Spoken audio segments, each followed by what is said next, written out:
নমস্কার, রাধারানী হেসেলে আবারও সবাইকে স্বাগত। আজকের আমি মোচার চপ বানাবো। তার জন্য কিছুটা মোচা আমি সেদ্ধ করে রেখেছি আগে থেকে লবণ হলুদ দিয়ে। আর একটা ছোট সাইজের আলুকে একটু গ্রেট করে নিয়েছি, সেদ্ধ আলু নিয়ে এবার আমি কড়াইতে একটু তেল দিয়েছি। ওখানে কিছুটা পেঁয়াজ দেবো, বড় সাইজের একটা পেঁয়াজ দিয়ে দেবো। দিয়ে আমি অল্প একটু রসুনও দেবো।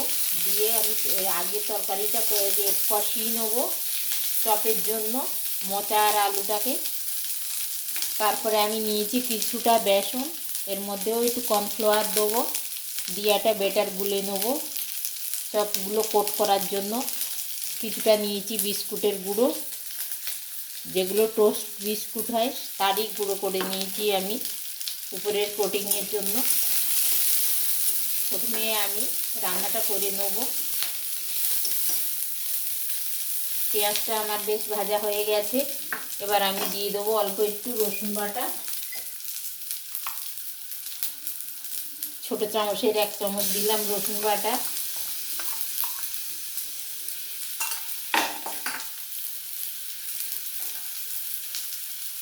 এক চামচ দিয়ে দিচ্ছি আদা বাটা।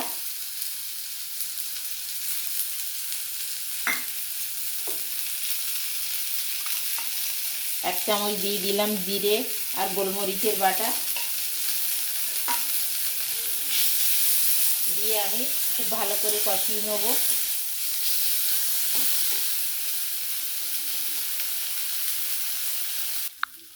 মশলাগুলো আমার খুব সুন্দরভাবে কষানো হয়ে গেছে।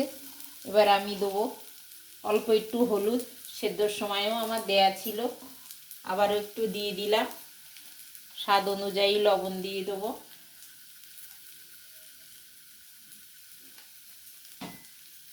আর দেবো কিছুটা লাল লঙ্কার গুঁড়ো, দেবো 1 চামচ গরম মশলার গুঁড়ো। দিয়ে এবার আমি গ্রেট করে রাখা আলু আর সেদ্ধ মোচাটা দিয়ে দিচ্ছি। দিয়ে আমি এটা খুব ভালোভাবে কষিয়ে নেব। এতে কোনো রকম কোনো জল দেব না, বেশ শুকনো করেই আমি রান্নাটা করে নেব।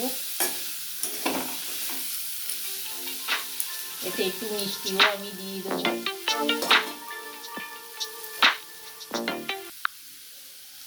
স্বাদ অনুযায়ী চিনি দিয়ে দিচ্ছি।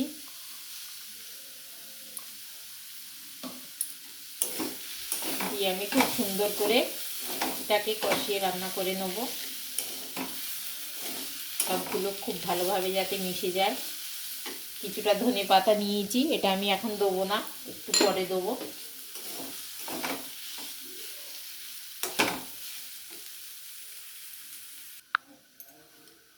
আমার রান্নাটা হয়ে গেছে। এবার আমি একটা থালার মধ্যে ঠান্ডা করতে দেবো কিছুক্ষণের জন্য, তারপরে আমি দেখাবো। নামানোর আগে আমি ধনে পাতাগুলো দিয়ে দেবো। দিয়ে ভালো করে মিক্সড করে তারপরে আমি চপের আকারে একে একে সব তৈরি করে নেব। কিছুক্ষণের জন্য এবার আমি ঠান্ডা করতে দেবো। আমার রান্নাটা প্রায় হাত ছোঁয়া ঠান্ডা হয়ে গেছে, কোনো অসুবিধা হচ্ছে না, খুব একটা গরম নেই। আমি এইভাবে গোল করে প্রথমে হাতে চেপে এইভাবে একটা চপের আকার তৈরি করছি। দিয়ে বিস্কুটের গুঁড়োগুলো ওর গায়ে কোট করে দিচ্ছি ঠিক এইভাবে। আবারও একটা দেখিয়ে দিচ্ছি। প্রথমে আমি একটা লেচি করে কেটে নিয়েছি, নিয়ে এইভাবে হাত দিয়ে চেপে একটু চ্যাপটা করে নিচ্ছি। নিয়ে বিস্কুটের গুঁড়োগুলো গায়ে দিয়ে আমি চেপে চেপে এইভাবে চপের আকারে করে নিচ্ছি। প্রতিটা চপ আমি এইভাবেই করে নেব।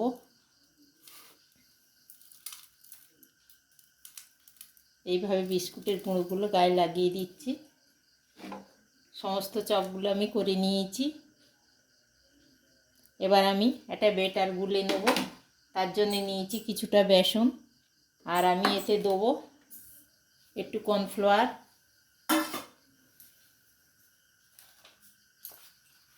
এই কর্নফ্লাওয়ার, প্যাকেট কর্নফ্লাওয়ারটাই আমি দিচ্ছি। এতে মুচমুচে হয় ভালো, খেতে খুব সুন্দর লাগে।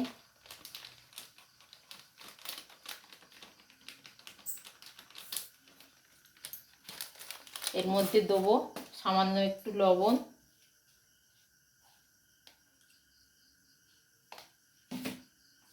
দেবো একটু হলুদ,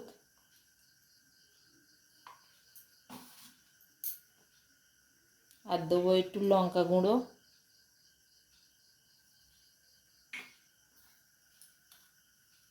এক চামচ মতো আদা বাটা দিয়ে দিচ্ছি। দিয়ে আমি খুব সুন্দর করে এটা একটা ব্যাটার গুলে নেব। দেখুন আমি খুব একটা হালকা করিনি, ঠিক এরকমভাবে করে নিয়েছি। খুব হালকা করলে কিন্তু হবে না, যেহেতু মোচাটা একটু নরম থাকে রান্নাটা, বেশি হালকা করলে ওর গায়ে সেইভাবে ধরবে না।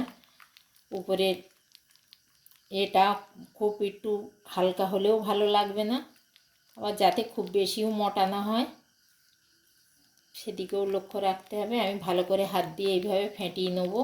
নিয়ে একে একে চপগুলো এর মধ্যে কোট করে আমি তেলটা বসিয়ে দিয়েছি কড়াই, সাদা তেলেই ভাজবো আমি। এইভাবে এপিট ওপিট করে আমি ব্যাটারটা ভালোভাবে লাগিয়ে নেব। দেখুন এইভাবে লাগিয়ে নিয়েছি, নিয়ে আমি তেলের মধ্যে দিয়ে দেবো।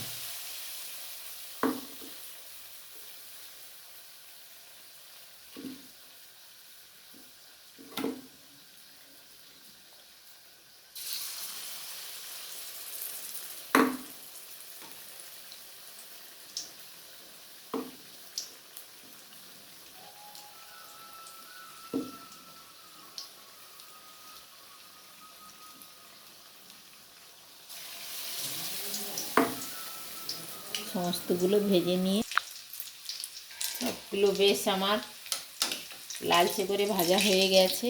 দেখুন কত সুন্দর লাগছে কালারটা। আমি একে একে এবার তুলে নেব। সন্ধ্যের টিফিনে যদি এরকম চপ আর মুড়ি থাকে আর কিছুই লাগবে না, একবার করে এইভাবে খাবেন।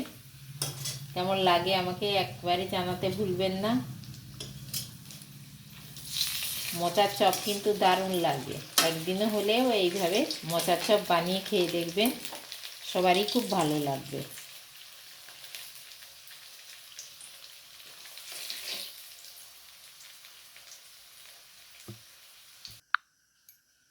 হয়ে গেছে আমার সব চপগুলো তুলে নিয়েছি কড়াই থেকে। দেখুন কেমন লাগছে। প্রথম থেকে শেষ পর্যন্ত দেখার জন্য ধন্যবাদ। সবাই ভালো থাকবেন, সুস্থ থাকবেন। আর আমার চপটা যদি আজকের এই রেসিপিটা যদি ভালো লেগে থাকে অবশ্যই একটা লাইক, একটা কমেন্ট, একটু শেয়ার করে দেবেন। দেখা হবে আবার পরের কোনো রান্না নিয়ে।